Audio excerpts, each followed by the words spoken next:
Huru katika uchaguzi mdogo wa wadi ya Chwele Kabuchai katika kaunti ya Bungoma, Eric Wekesa amewasilisha kesi mahakamani kupinga kuhamishwa kwa kituo cha ujumlishaji wa kura kutoka ukumbi wa Musese hadi ule wa chuo anuai cha Kisiwa. Kwa sasa tunaungana na mwanahabari wetu Wanji Sostin kwa njia mubashara tupashe zaidi. Wanji Sostin, hali ikoje katika eneo hilo la Kabuchai Chwele?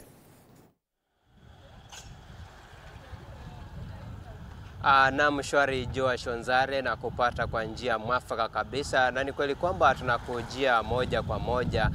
kutoka hapa mjini Bungoma nje ya mahakama, ambapo kile ambacho tunasubiria kutoka kwa mahakama hapa mjini Bungoma ni kuhusiana na ile kesi ambayo iliweza kuwasilishwa na mwaniaji huru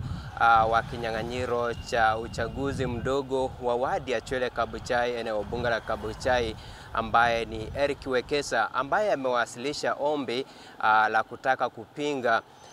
kuweza kuhamishwa kwa kituo cha ujumuishaji wa kura ama ukipenda tallying center, ambacho kilifaa kuwa eneo la Musese, ila wakahamisha hadi katika chuo cha ufundi anuai cha Kisiwa, ambako tume ya uratibu wa mipaka na uchaguzi nchini IEBC ilikuwa imesema kwamba wataweza kufanya ujumuishaji wa kura hii ambayo inatarajiwa hapo kesho eneo hilo. Kumbuka kwamba kando na haya, uchaguzi huu mdogo uliweza kujiri. Hii ni baada ya kifo chake aliyekuwa mwakilishi wadi wa eneo hilo ambaye ni Barasa Muhongo, aliyeaga miezi michache iliyopita. Na labda kumweka tu mtazamaji wetu sawa, uchaguzi huu utaweza kuhusisha wapigaji kura kulingana na sajili ya IEBC ya mwaka 2022 ambao ni 18,288. Na kumbuka kwamba eneo hilo litakuwa na vituo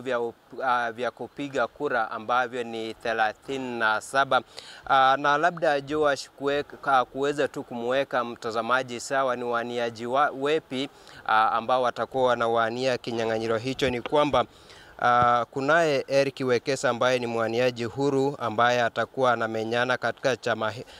ambaye amekuwa bila shaka akiungwa mkono na mbunge wa eneo hilo ambaye ni Majimbo Kalasinga. Bila shaka kunaye Vincent Maunda, mwaniaji wa atakaye peperusha bendera ya chama cha Ford Kenya. Vilevile kunaye Samuel Joel Barasa ambaye ni wa chama cha Freedom Party of Kenya, na vilevile kunaye Evans Barasa Kenya Moja Movement, Dan Simiyu Tanganyika wa TEP the Equitable Party.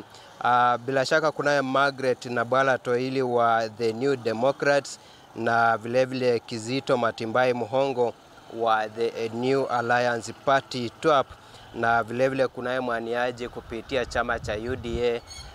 ambaye ni Elizabeth Situma Murunga, na vilevile kunaye Fanis Kuswa ambaye alikuwa ni mwaniaji wa chama cha DAPK. Yungali kwenye sajili ya ama ballot paper, ili hali viongozi wa chama cha DAPK pale mwanzoni walikuwa wamesema kwamba ameweza kujiondoa kwenye kinyang'anyiro hicho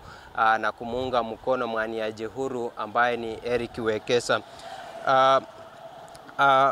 Siku ya hivi majuzi tuliweza kuongea na meneja wa IEBC katika kaunti ya Bungoma ambaye ni Grace Rono, na bila shaka aliweza kusema kwamba usalama umeweza kuwekwa sawa na mwenyekiti